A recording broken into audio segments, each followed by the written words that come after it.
A mature whitetail buck smells a human from half a mile out. He smells the boot leather, the sweat, the bacon on your hands. He still catches the soap you washed with 3 mornings ago. Modern hunters spend hundreds on sprays that barely slow him down. But there is a $2 white powder sitting in every kitchen, a powder old trappers carried in small tin cans inside their packs, a powder that erases human odor faster than any product on a shelf. The hunting industry knows about it. The big brands know about it, and they buried it under 20 fancy names of expensive sprays. This is the story of plain baking soda and the deer it makes blind. Welcome to Lost Hunter. This is where buried fieldcraft comes back. If forgotten hunting methods matter, hit subscribe and the bell.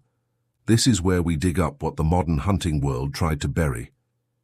Now let me take you back to a cold morning in 1894. A fur trapper named Jeremiah Hollis worked the high ridges of Maine. He kept a small tin of white powder tucked inside his wool jacket. Before every set, he rubbed that powder over his palms and boots.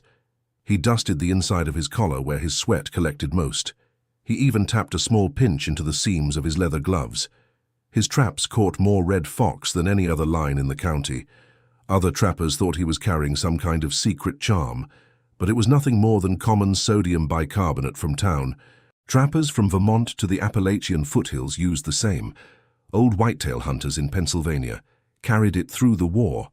A man could buy a pound of it for less than a loaf of fresh bread, and it killed his odor better than any patented potion of the time. The powder was passed from father to son inside small tobacco tins. It traveled west with the long hunters into the Ohio Valley woods. It was used by ridge runners, who had to slip inside bow range of elk. By the 1950s, every smart deer hunter knew about it. A pound of baking soda cost about 15 cents during that decade. Hunting magazines mentioned it in small columns near the back pages. Old guides in West Virginia rubbed it into the felt of their hats. They mixed it with creek water and washed their wool shirts in it. They scrubbed their canvas packs with it before every cold weekend. They even dusted the inside of their rubber boots before walking in. And the deer they hunted simply did not smell them coming through. By the 1980s, the powder had vanished from every book. Something replaced it. Something more profitable. Something packaged. The old method never stopped working. It only stopped being told. A small tin in a hunter's pocket became a bottle on a store shelf. The bottle came with a brand name and a price tag 30 times higher. And the powder kept sitting in kitchens, waiting to be remembered. This video here is just the surface of what they tried to bury away. I gathered every forgotten hunting method into one single resource, all packed inside the complete Forbidden Hunter's Vault collection. Ghost scent protocols that make whitetail deer miss your boot trail. Silent stalking mechanics old woodsmen used without making a sound. Forgotten whitetail funnels that still drop heavy bucks every season. Blood trailing methods most modern hunters were simply never taught. Invisible camp setups that keep your presence off the deer woods. 8 powerful modules inside one place, no fluff and no filler talk. The link sits at the very top of the description below this video. But stay right here with me. The video is just getting started now. Now let me show you why this powder erases human odor so well. Human sweat is full of acidic compounds the deer nose locks onto. Lactic acid, butyric acid, and ammonia leak from every skin pore. A whitetail deer detects those compounds at 1 part per trillion.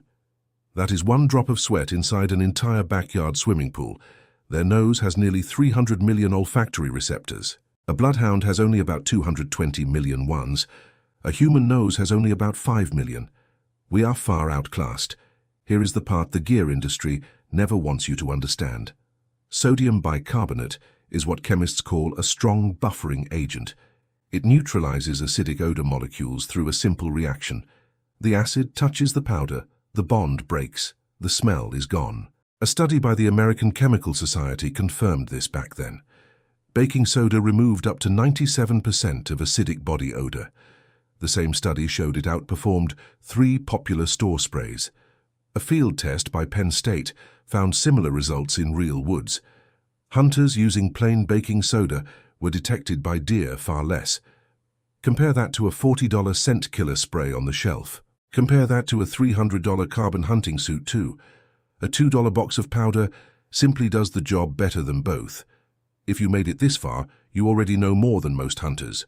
Subscribe and share with someone who still values real fieldcraft. And remember, the full vault sits at the top of the description. Now stay with me. The next part will make you angry at the system. So why does almost nobody in the hunting world talk about this? Why did this simple powder disappear from every magazine and show? The scent control industry pulls in over 400 million a year. Sprays, soaps, carbon suits, ozone machines, scent killer wipes. Every single one of those products is built on top of one problem: the deer nose. A problem $2 of baking soda already solves. You cannot patent baking soda. You cannot trademark this powder. You cannot put a fancy label on it and charge $40 a bottle. The whole model depends on hunters never finding out the cheap fix. So the old method had to be mocked, pushed aside, quietly buried. Modern hunting media replaced it with sponsored gear reviews. Old-timers who still used the powder were called outdated fools. The powder that built generations of fox lines was forgotten away. And the bottles on the shelves got bigger, shinier, and pricier. Here is exactly what to do before your next morning deer hunt. Take 1 cheap box of plain baking soda from the grocery shelf. Mix 2 heaping tablespoons into 1 gallon of cold creek water.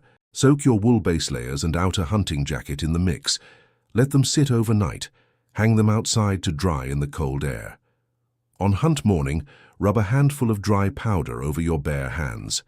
Tap it onto your boot soles, your collar, and into your gloves. Carry a small pinch in a film canister inside your chest pocket. Reapply once at midday when your body heat pushes new sweat out.